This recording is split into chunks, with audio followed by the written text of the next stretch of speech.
somewhere within a dense environment. They also liked shooting at a fast-moving enemy that was able to run under and behind everyday objects like tables and chairs. Lastly, players talked about liking the way they got to be the aggressor in combat for once, since everywhere else in the game they felt like they were always on the defensive. While feedback was overall very positive, there was one specific problem: how to encourage players to search for the runner. After a few runner encounters, we found players would start to realise they didn't have to look for the runner at all, they could simply wait for it to run away and then leave the room. So we started prototyping various ways in which the runner could become more dangerous if not found, setting up a time pressure where players had to find the runner quickly or the situation would get worse. After some experimentation, we landed on the prototype where the runner could revive a fallen zombie and become a new kind of foe, one that was more dangerous than a runner or zombie. After this change, the runner was renamed internally to the Reviver, and we began assembling the various encounters around it.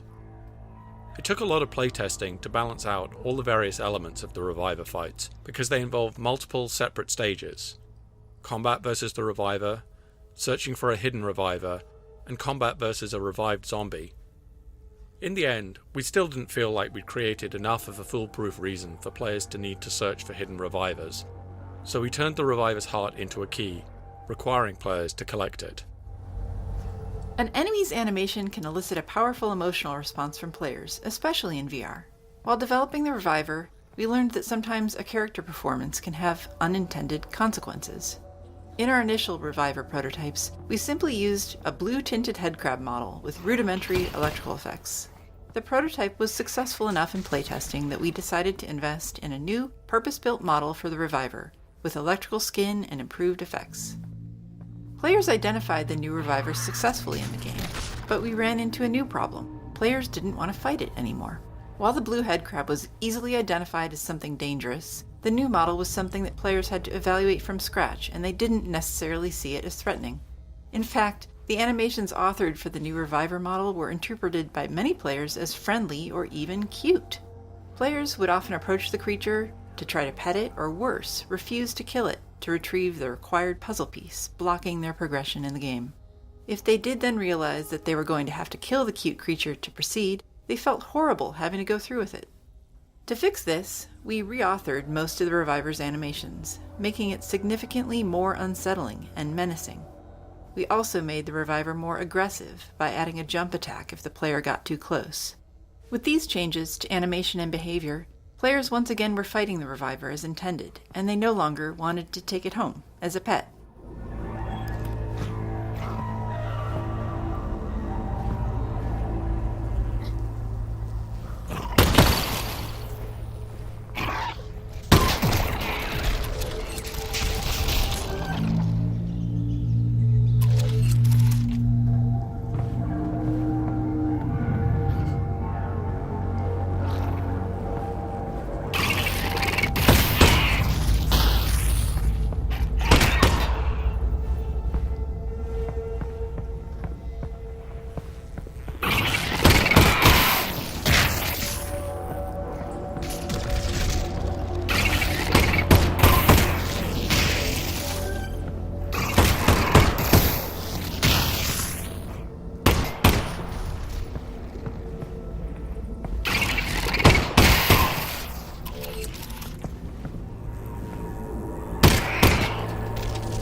there was like a dog-looking lightning thing.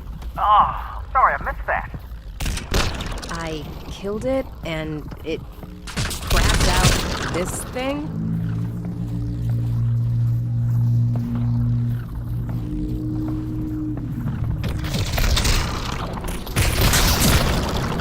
This is the room featured in the very first shot of the Half-Life Alyx announcement trailer.